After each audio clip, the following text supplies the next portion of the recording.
Recently 2-3 बड़े critical cases हुए हैं, जैसे कि एक ब्रह्मपुत्र मेल का केस था जिसमें कंट्रोल आर्म ब्लॉक है ये मिसिंग था। ठीक है, इसी तरह से एक मंगला एक्सप्रेस का केस था जिसमें एक्सल बॉक्स कवर मिसिंग था और ये कंट्रोल आर्म का जो बोल्ट है ये भी मिसिंग पाया गया था। तो ये बड़े सेफ्टी पॉइंट ऑफ व्यू से बड़े क्रिटिकल केसेस हैं। तो इनको रोकने के लिए अभी ड्राइव भी चली हुई है रेलवे बोर्ड की कि सारे जो कंट्रोल आर्म को प्रॉपर्ली चेक करना है, एक्सल बॉक्स को प्रॉपर्ली चेक करना है, इसकी ड्राइव भी चली है जिसको हमको प्रॉपर तरीके से इंश्योर करना है। तो पहले मैं बेसिक कंपोनेंट्स आपको बता देता हूँ। ये कंट्रोल आर्म है।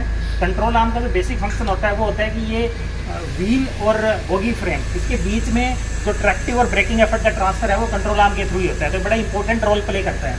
इसमें आप देखेंगे कि ये कंट्रोल आर्म अपर पार्ट रहता है, ये कंट्रोल आर्म लोअर पार्ट रहता है और दोनों जो अपर पार्ट और लोअर पार्ट दोनों M16 बोल्ट से ज्वाइन रहते हैं। 4 बोल्ट से ज्वाइन रहते हैं, 1, 2, 3 और 4, चारों बोल्ट से ज्वाइन रहते हैं। इनका टॉर्किंग होता है 170 न्यूटन मीटर। इसके अलावा जो एक्सल बॉक्स के बोल्ट होते हैं ये भी 170 न्यूटन मीटर पे टॉर्क होते हैं।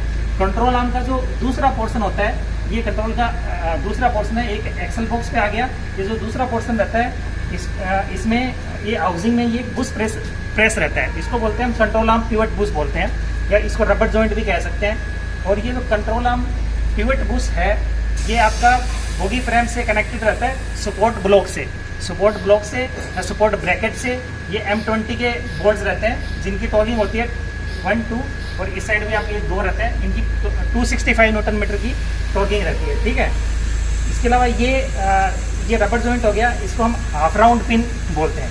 इसमें इंपॉर्टेंट ये है कि जैसे कि ये जो कंट्रोल आर्म पिवट बुश है ये कनेक्टेड है बोगी फ्रेम से सपोर्ट ब्लॉक के थ्रू, ये 4 बोल्ट के थ्रू। इसमें हमको ये इंश्योर करना है इस ड्राइव में कि जो हाफ राउंड पिन है इसके ऊपर, मतलब हाफ राउंड पिन और बोगी फ्रेम के बीच में कोई गैप नहीं होना चाहिए। जैसे कि इसमें आप देख सकते हो कोई गैप यहाँ पे नहीं है। ठीक है, इसी तरह से जो हाफ राउंड पिन और जो सपोर्ट ब्लॉक है इसके बीच में भी कोई गैप नहीं होना चाहिए, मतलब हाफ राउंड पिन के ऊपर और नीचे गैप नहीं होना चाहिए। इसमें इंपॉर्टेंट ये है कि इसमें जो कंट्रोल आर्म ब्लॉक और जो बोगी फ्रेम है इसके बीच में गैप रहता है 1 से 2 mm का। जैसे अभी ये कितना 1 mm है, तो 1 mm का, जैसे आप देखो कि यहाँ पे ये 1 mm का गैप है यहाँ पे। ठीक है, यहाँ भी आप देख सकते हो कि 1 mm का गैप है, तो ये गैप रहता है। हाँ, ये एक्सेस नहीं होना चाहिए गैप, लेकिन ये 1 से 2 mm का गैप रहता ही रहता है। ठीक है ना, ये M20 के बोल्ट्स हैं।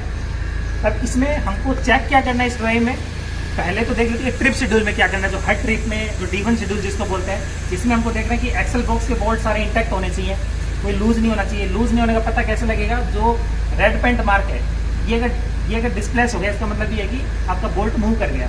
इसके अलावा जो कंट्रोल आर्म के बोल्ट होते हैं इनको भी आपको चेक करना है कि प्रॉपर्ली ये टाइट रहने चाहिए। ठीक है, इसके अलावा जो रबर बॉन्डिंग है इसको प्रॉपर्ली चेक करना है कि कैसे ब्रोकन नहीं होनी चाहिए।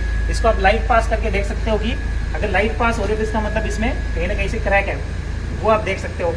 जो कंट्रोल आर्म ब्लॉक के बोल्ट्स हैं, M20 के बोल्ट्स हैं, ठीक है, ये प्रॉपर्ली टाइट होने चाहिए। जो लॉकिंग प्लेट है ये प्रॉपर्ली लगी होनी चाहिए, ऐसा नहीं है कि ये डिस्प्लेस्ड हो, प्रॉपर्ली इसको सिक्योर करना चाहिए। हाफ राउंड पिन के ऊपर नीचे का गैप हमको देखना है, ये गैप यहाँ पे रहता है, ये मैंने आपको बता दिया। ठीक है, इसमें जैसे कि एक्सल बॉक्स का बोल्ट इसका टॉर्किंग होती है 170 न्यूटन मीटर, जैसे आप अभी बताएंगे। तो ये 170 न्यूटन मीटर पे कैलिब्रेटेड टॉलरेंस है, तो जैसे कि इसकी टॉर्किंग 170 न्यूटन मीटर पे इंश्योर करते हैं। ठीक है, इसी तरह से कंट्रोल आर्म के जो बोल्ट्स हैं, कंट्रोल आर्म बोल्ट्स बताइए आप, ठीक है ना, कंट्रोल आर्म बोल्ट्स की जो टॉर्किंग है इनकी भी 170 न्यूटन मीटर की टॉर्किंग रहती है। तो इनको हमको चेक करना है, D1 शेड्यूल में चेक करना है, कोई लूज नहीं होना चाहिए।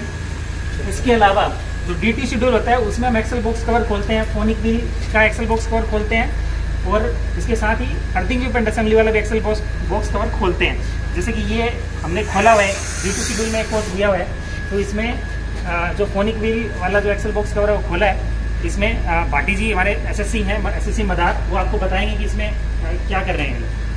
इसमें हम जो है फोनिक व्हील वाला ये कवर खोलते हैं और फिर फोनिक व्हील की कंडीशन चेक करते हैं, कोई जो है ये चीज वगैरह कोई गिसावट तो नहीं हुई है, जैसे सेंसर केबल का जो प्रोब है वो कोई टच तो नहीं हो, ज़्यादा टच तो नहीं हो, प्रोब तो खराब नहीं हुआ। उसके बाद हम जो है ये जो फोनिक व्हील जो प्लेट है उसका जो ये बोल्ट्स हैं, 35 के जो बोल्ट्स हैं इनकी टॉर्किंग उसकी टॉर्किंग करते हैं, वो 30 न्यूटन मीटर में करते हैं, जो 30 न्यूटन मीटर में इसका टॉर्किंग रहता है।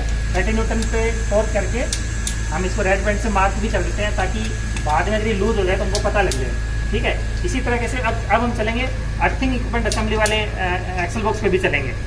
स्टार्ट। ये ऑयलर रिंग असेंबली का जो अर्थिंग वेट असेंबली जो रहती है उसका एक्सेल बॉक्स हमने खोला हुआ है, ठीक है। तो इसमें इसको ऑयलर रिंग बोलते हैं। तो जो ऑयलर रिंग के M8x30 के बोल्ट होते हैं, ये बड़ा इंपॉर्टेंट है। जो ऑयलर रिंग असेंबली में जो बोल्ट लगते हैं वो M8x30 mm लेंथ के लगते हैं, और जो फोनिक व्हील में लगते हैं वो 35 mm के लगते हैं। तो ऐसा कभी नहीं होना चाहिए मेंटेनेंस में बोल्ट इंटरचेंज हो गए, मतलब ऐसा नहीं होना चाहिए कि हम 30 mm का बोल्ट फोनिक व्हील में लगा दें। ये बड़ा इंपॉर्टेंट है। इसमें 30 mm रहता है, उसमें 35 mm लेंथ का बोल्ट रहता है, ठीक है। तो इसकी भी टॉर्किंग हम करते हैं, इसकी टॉर्किंग करके दिखाइए आप। 30 Nm पे जैसे कैलिब्रेटेड टॉर्क है, तो इसको हम टॉर्क करते हैं, इसमें से टॉर्क करके देख लेते हैं और फिर परमानेंट रेड मार्क कर देते हैं ताकि बाद में अगर लूज हो इसका पता लग पाए, ठीक है। तो ये सारी चीज़ें हमको इस करंट ड्राइव में इंश्योर करनी है ताकि इस तरह के केसेस रिपीट ना हो। Thank you.